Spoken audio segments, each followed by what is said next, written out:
Hi guys! I'm back! Today is a very exciting day kasi alam nyo ba guys, nabili ko na yung gusto ko. Alam nyo ba yun?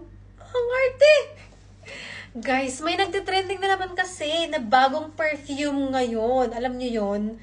Dati, nagtrending yung chocolate na kunafa from Dubai. So ngayon, meron na namang bago. May bagong pakulo na naman guys.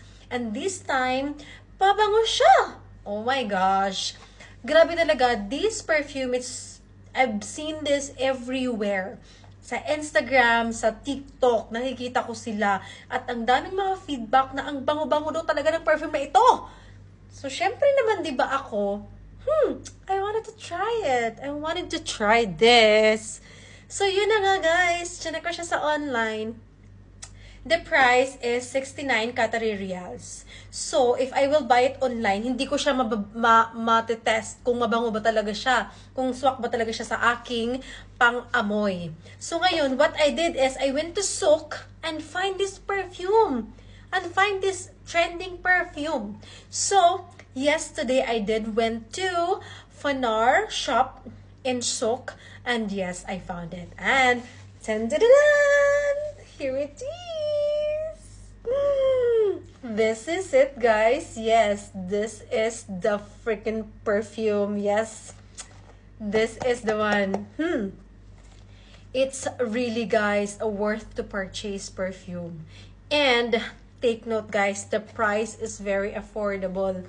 But the smell, it's parang very expensive perfume. Alam niyo yun? Very expensive siya, pero the price is very affordable.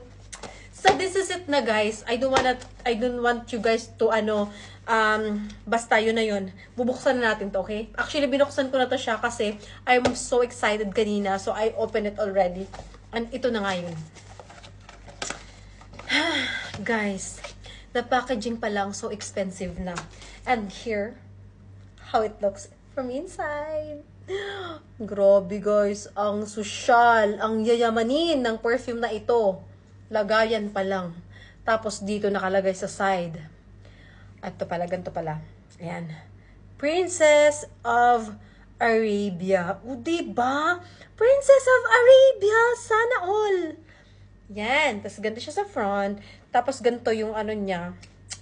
Meron siyang gold detail. Grabe talaga guys.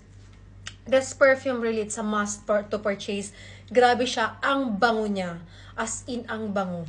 Kanina nung binili ko to, isang spray lang talaga ako. Sobrang, ang tagal niyang nawala. Nag-ikot-ikot pa ako sa Souk. Ang tagal niya talagang nawala. Ang bango niya, alam mo yung, it's not sweet. It's not too floral, the scent niya. It's very ladies. Alam niyo yun? You can wear it in your everyday lives, your everyday outfit. Alam niyo yun? Sobrang ang bango niya. Parang, imagine mo yun, I bought this for 70 Qatari Riyals. 70 Qatari Riyals in the shop. If you will buy it online, it's 69 Qatari Riyal. It's only 1 Riyal less, diba? While in the shop, if you go there, you get to smell it yourself. Kung mabango nga ba talaga siya. Diba? So, this is 70 Qatari Riyal. And guys, you have to buy this. I'm telling you. You have to buy this. That's it.